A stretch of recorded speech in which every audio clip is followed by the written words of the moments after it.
So guys मैं ज़्यादा blog वगैरह या फिर वीडियो वगैरह नहीं बनाता हूँ, तो हो सकता है कि मैं थोड़ा-सा पॉज़ ले लूँ या ऐसा कुछ। लेकिन मैं ये श्योरिटी दे सकता हूँ कि ये वीडियो देखने के बाद आपको किसी और वीडियो देखने की ज़रूरत नहीं पड़ेगी। और इसमें मैंने देखो ऑलरेडी आपके पास आपकी इन्फॉर्मेशन तो है आपके वोटर आईडी में, लेकिन जो जहाँ पे हम लोग फँसते हैं वो है फ़ादर की इन्फॉर्मेशन।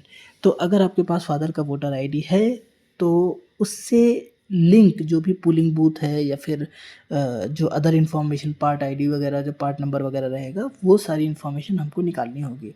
अभी मेरे केस में क्या है कि वो 2 तरीके मैंने अपना भी फ़िल किया है, अपनी वाइफ़ का भी फ़िल किया हुआ है वोटर आईडी एसआईआर। तो इसमें पहले जब मैं अपना फ़िल कर रहा था, तो मेरे फ़ादर का जो वोटर आईडी है, वो उन्होंने बनवाया था 2007 में। तो इसीलिए मुझे दूसरा ऑप्शन सिलेक्ट मतलब डिफरेंट ऑप्शन सिलेक्ट करना पड़ा था। और जो मेरी वाइफ़ के फ़ादर का वोटर आईडी है, वो उन्होंने 95 में बनवाया था। तो इसीलिए मुझे उनकी डिटेल फ़ेच करने के लिए मुझे डिफरेंट तरीका अपनाना पड़ा था। तो इस वजह से मैं 2 तरीकों से बताऊँगा, जभी भी वो इन्फॉर्मेशन जहाँ पे वो इन्फॉर्मेशन फ़िल करनी होगी, तो मैं अलग-अलग तरीके से बताऊँगा। ठीक है, चलो स्टार्ट करते हैं। एसआईआर फिल करने के लिए सबसे पहले हम लोग फिल एनुमरेशन फॉर्म पे क्लिक करेंगे, एक पॉपअप आएगा। इसमें हम लोग अपना मोबाइल नंबर डालेंगे और मोबाइल नंबर डालने के बाद फिर हम उसमें कैप्चा डालेंगे।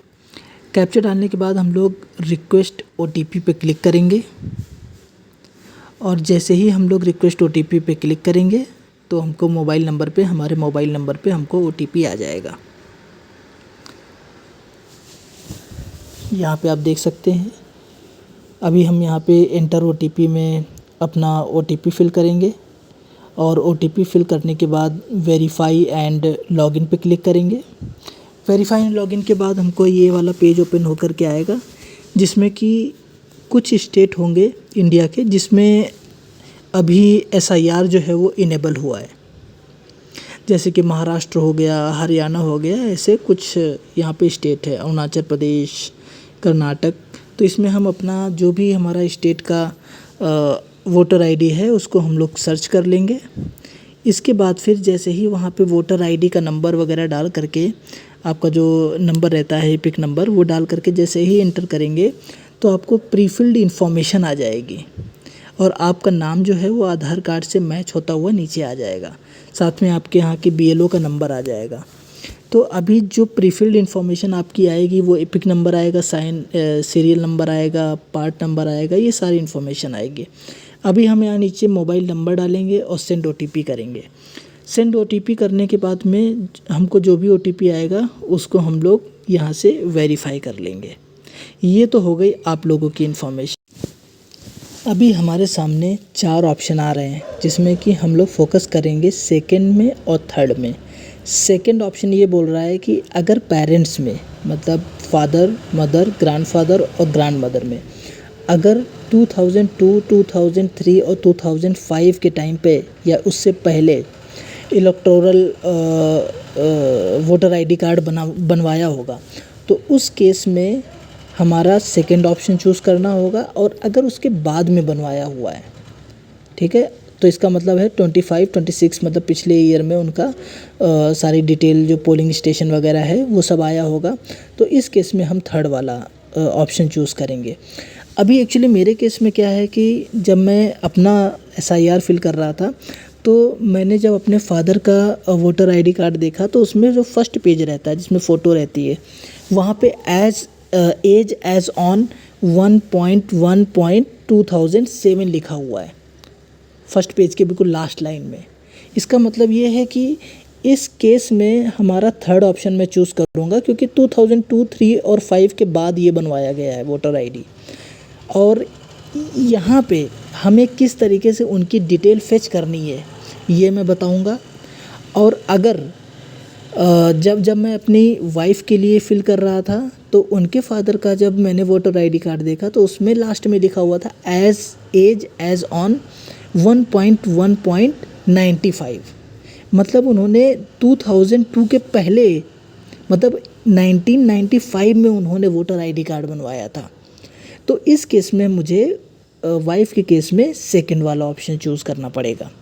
अब दोनों ही केस में हमें कैसे उनकी डिटेल निकालनी है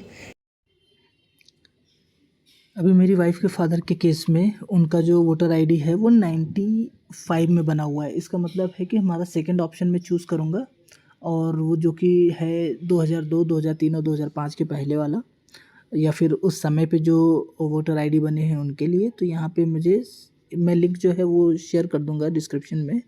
तो यहाँ पे मुझे क्या करना पड़ेगा, महाराष्ट्र, उनका वोटर आईडी महाराष्ट्र का है तो महाराष्ट्र डालेंगे।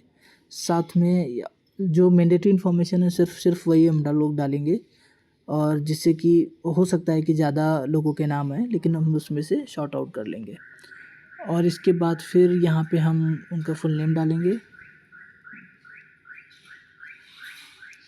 जेनरिक इन्फॉर्मेशन है ये। और इसके बाद फिर ये भी फिल कर सकते हैं हम रिलेटिव टाइप, तो उनके फादर का नाम डाल देते हैं।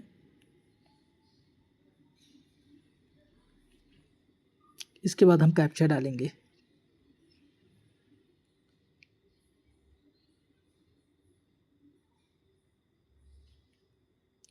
और उसके बाद फिर हम सर्च करेंगे। जैसे ही हम सर्च पे क्लिक करेंगे, हम मल्टीपल लोगों के नाम आ गए हैं। अगर हम यहाँ देखेंगे तो बहुत ज़्यादा, मतलब मुझे लग रहा है 50 लोगों के नाम है। जिसमें मोर स्पेसिफिक कौन सा है, ये मुझे लग रहा है कि सबसे ऊपर वाला है। मुंबई, गोरेगांव, नहीं, ये सेकंड वाला है उनका एक्चुअली। अब ये मुझे कैसे पता कि उनका सेकंड वाला है, क्योंकि फर्स्ट और सेकंड में दोनों में नेम और फादर का नाम सेम है। तो उस केस में क्या होगा कि जो उनका वोटर आईडी है उसमें ये चीज़ लिखी हुई है कि उनका जो स्टेट है, स्टेट भी मेंशन है उसमें। साथ में उनका एसी नंबर एंड नेम, ये उनके वोटर आईडी कार्ड में मेंशन है, जो कि है 31 नएगाँव। और इसके बाद फिर पोलिंग स्टेशन वगैरह भी उनके कार्ड में, पोलिंग स्टेशन तो मेंशन नहीं है उनके कार्ड में, तो हमें यही इन्फॉर्मेशन चाहिए था एक्चुअली। पोलिंग स्टेशन नेम चाहिए था, नंबर चाहिए था, पार्ट नंबर और सीरियल नंबर, ये इन्फॉर्मेशन हमको यहाँ से मिल गई है। तो अभी कुछ इन्फॉर्मेशन जो है वो वोटर आईडी में थी, जैसे कि एसी नंबर एंड नेम, लेकिन पोलिंग स्टेशन नंबर और नेम की इन्फॉर्मेशन जो है वो हमको, और पार्ट सीरियल नंबर की इन्फॉर्मेशन हमको यहाँ से मिलेगी। अब हमें सिंपल है कि ये वाला डिटेल लेना है और वहाँ पे फिल कर देना है। अब इसके बाद में अभी मुझे सेकंड, जब मैं अपना फिल कर रहा था तो जो थर्ड ऑप्शन जो मैं क्लिक कर रहा था, जिसमें कि 2025-26 के पहले या उस समय पे जिसका बना हुआ है वोटर आईडी, तो मेरे फादर का जो वोटर आईडी था वो बना हुआ था 2007 में। तो उसके लिए चेक करने के लिए भी हम क्या करेंगे, सीधे ये जो ECI नेट पे जो होम पेज है वहाँ पे जाएंगे। अभी देखो यहाँ पे होम पेज पे आ गए, सबसे नीचे जाएंगे होम पेज पे, यहाँ पे जहाँ पे आ रहा होगा search your name in voter list, इस पे क्लिक करेंगे। अभी यहाँ पे हम डिटेल के द्वारा यहाँ पे हम सर्च करने वाले हैं। वैसे तो आपके फादर का जो वोटर आईडी कार्ड होगा वो आपके पास होना ज़रूरी है, तो इसलिए हम अपने फादर की वोटर आईडी कार्ड में जाएंगे और वहाँ से उनका जो एपिक नंबर है डायरेक्टली वही डाल देंगे, जिससे कि हमें सिंगल रिज़ल्ट आए।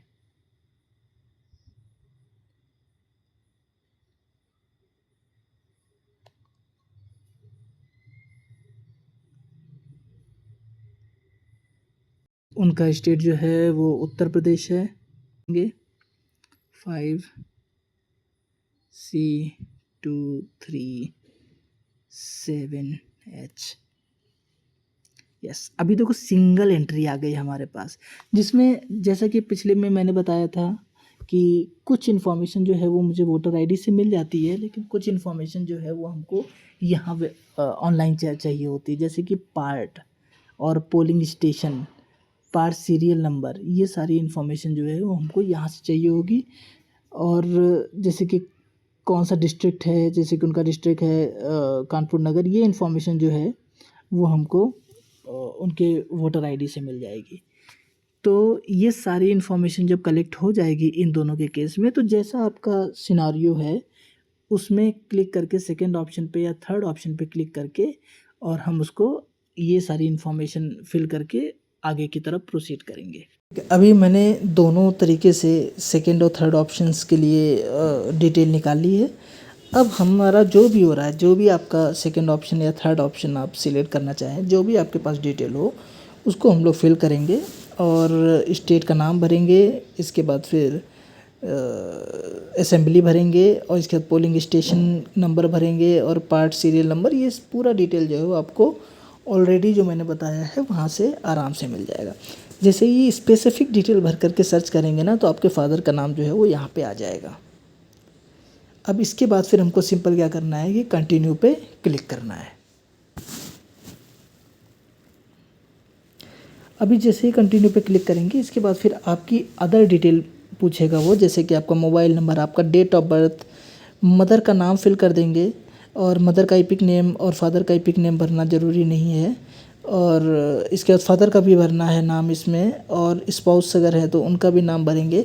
और अच्छा रहेगा कि उनका इपिक नंबर जो है, वोटर आईडी नंबर, वो डाल दें। और इसके बाद फिर जहाँ से आप सबमिट कर रहे हैं वो लोकेशन भरेंगे और साथ में फ़ोटो वगैरह अपलोड करेंगे। ये करने के बाद आपको वेरिफिकेशन के लिए आएगा और इसके बाद फिर आपको सबमिट करना होगा।